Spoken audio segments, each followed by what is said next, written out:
नमस्कार। मैं प्राध्यापक एम.डी. नायकू, हिंदी विभागाध्यक्ष, शरदचंद्र पवार महाविद्यालय लोनन, जिला सातारा। आज हम बीए भाग 1 हिंदी ऑप्शनल यानी कि ऐच्छिक इस कक्षा की वसंत आ गया ये कविता हम देखने वाले हैं। इस कविता के कवि है सच्चिदानंद हीरानंद वात्सायन अज्ञेय। अज्ञेय जी हिंदी साहित्य जगत के श्रेष्ठतम हस्ताक्षरों में एक है।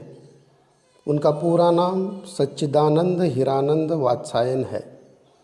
हिंदी काव्य एवं कथा जगत को एक नया मोड़ देने का प्रयास उन्होंने किया है।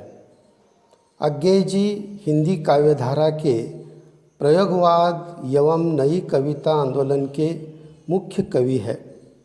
इनका जन्म 7 मार्च 1911 में उत्तर प्रदेश के गोरखपुर जिले के देवरिया तहसील के कसैया गांव में हुआ था। इनके पिताजी पुरातत्व विभाग में एक अधिकारी थे। पिताजी के कार्यक्षेत्र में बदलते रहने के कारण अज्ञेय जी की शिक्षा एक स्थान पर संपन्न नहीं हो सकी है।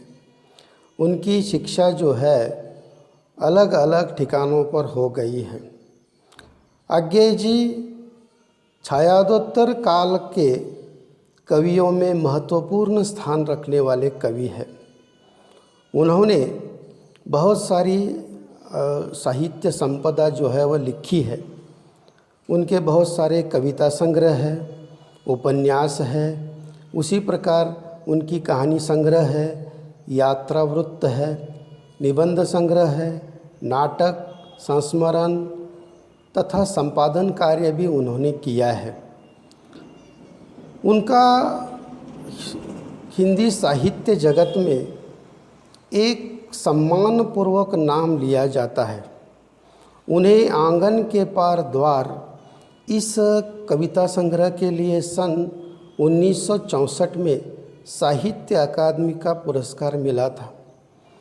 उनके कितनी नावों में कितनी बार इस काव्य संग्रह के लिए 1979 में भारतीय ज्ञानपीठ भी पुरस्कार उनको मिला था। तो ऐसा महान साहित्यकार 4 अप्रैल 1987 को इस दुनिया को छोड़कर चला गया। तो हिंदी साहित्य जगत में अज्ञेय जी का महत्वपूर्ण स्थान है।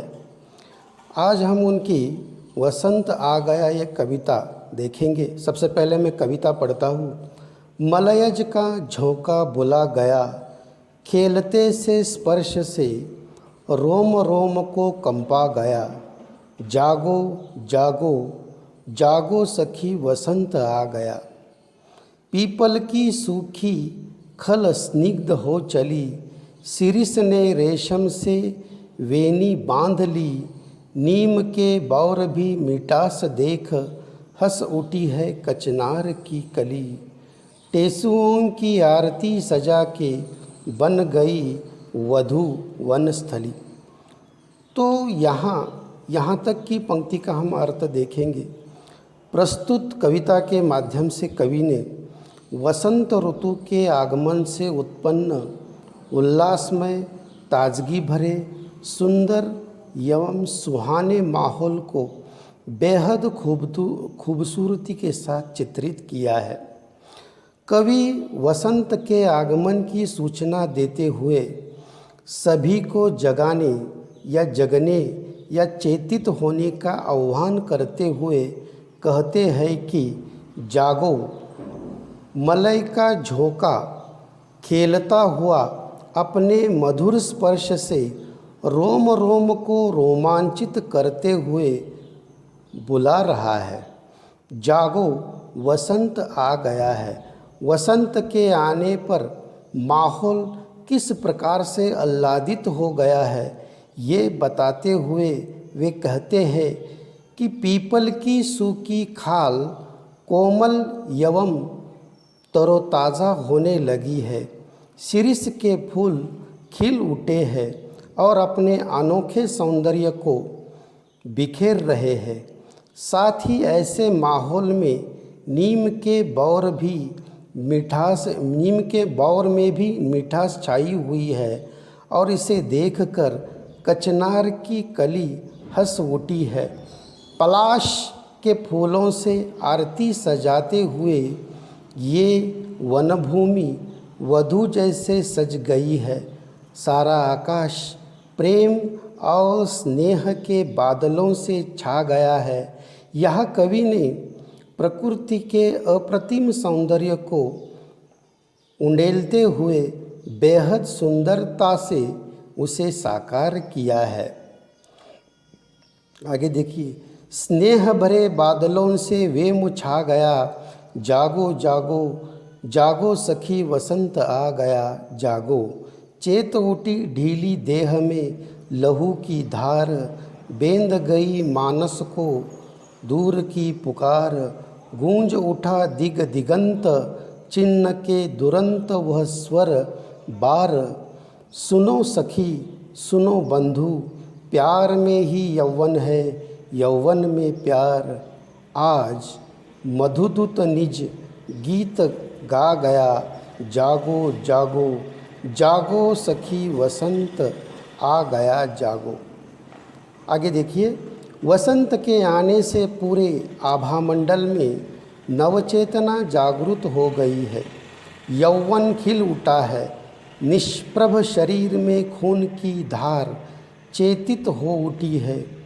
कोई दूर की अज्ञात सी आह्लादित पुकार मन मानस पर छा गई है। सभी दिशाएं गूंज उठी है और असीम अपार भी स्वर बार बार गूंज रहा है कि हे सखी हे बंधु, प्यार में ही यौवन है और यौवन में ही प्यार है। कवि सभी को ऐसे मदभरे माहौल में प्यार और यौवन से छाए हुए समा की ओर भी आकृष्ट करते हैं। मानवीयता एवं प्रकृतिगत सौंदर्य को आरोपित करते हुए वह हर किसी को यौवन या नवयौवन, स्नेह एवं उत्साह से चेतित होने को कहते हैं। और ऐसे में ही आज मधुदूत भी निज गीत गाते हुए जगने के लिए कह रहा है, नवचेतना के स्वर फूंक रहा है। इस प्रकार कवि ने प्रस्तुत कविता के माध्यम से मनुष्य को प्रकृतिगत सौंदर्य की तरह ही चेतित करके ताजगी का संचार हमारे सामने एहसासित किया है। अतः प्रस्तुत कविता में कवि ने बसंत के आने पर प्रकृति की सुंदरता का सुंदर चित्रण करते हुए नवचेतना को अपनाने की दृष्टि उन्होंने दिखाई है। कुल मिलाकर वसंत आ गया इस कविता के माध्यम से कवि अज्ञेय जी ने हमारे सामने प्रकृति का नयनरम्य चित्रण प्रस्तुत किया है। तो ये कविता बहुत ही महत्वपूर्ण है। धन्यवाद।